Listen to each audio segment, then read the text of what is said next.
So, news publication Bloomberg today reporting that Eskom has asked National Treasury for permission to sign an electricity purchase agreement with Karpowership. Now, if that request is approved, the Turkish company stands to supply electricity to South Africa's ailing power utility.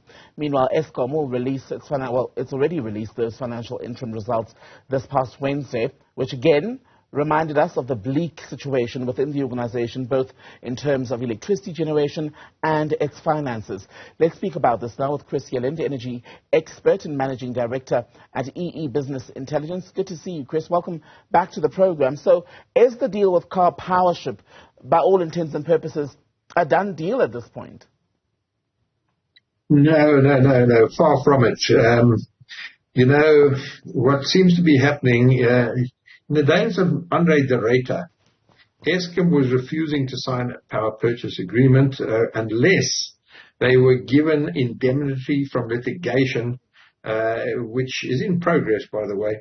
Eskom didn't want to be drawn into litigation involving Karpowership and other parties, and so they were insisting on this sort of indemnity, from any kind of criminal prosecution or any other kind of legal action. So now that the rate has gone, Eskom appear to be satisfied that they can now proceed even without this indemnity.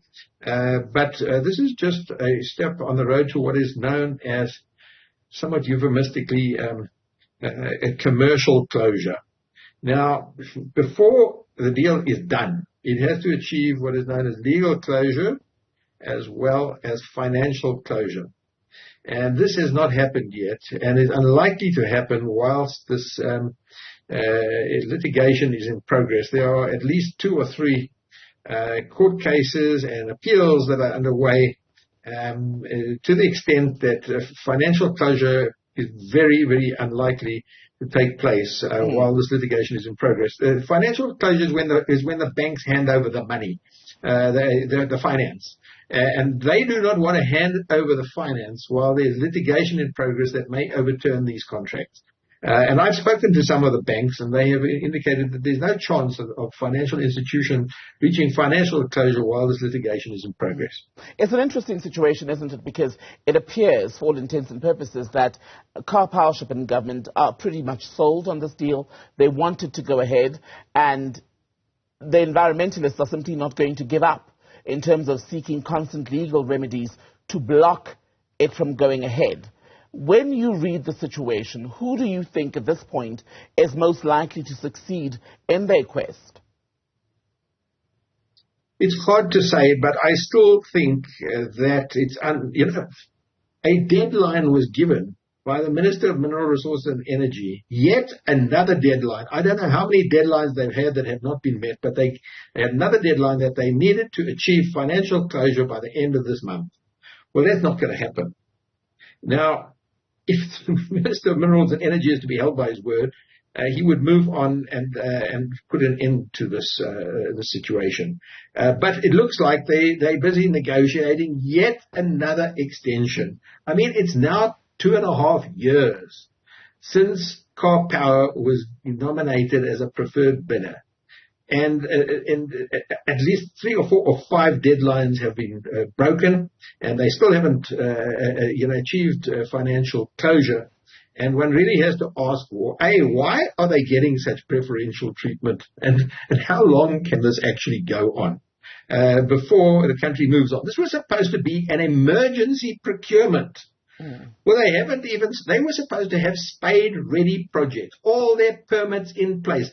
There's still appeals going on about environmental authorization and financial closure, etc. So it seems to me absurd that this emergency procurement that was talked about in 2019, 4 years ago, hasn't even resulted in a project that can go ahead, yet they were supposed to be spade-ready projects. Is it a solution, an intervention that South Africa absolutely needs at this point, Chris? Because those who are pro the Karpowership will say it would basically be a plug-and-power scenario where we wouldn't have to wait, for example, as long as we'd have to wait for the construction of a power station, for instance. Look, a number of projects are actually about to be commissioned, and in fact one has been commissioned, the StateTech project. The only projects in the risk mitigation IPP program that are actually proceeding now, that are in the process, are solar PV and battery storage. And they are the ones that provide the least cost solution with the most job creation and the least CO2 emissions and the least water use. And those are the ones that can meet the specification, that have actually been given preferred status, that have reached financial closure, and that are currently being delivered to the grid. How can anybody say that the Karpowership is quicker? No, they haven't even started.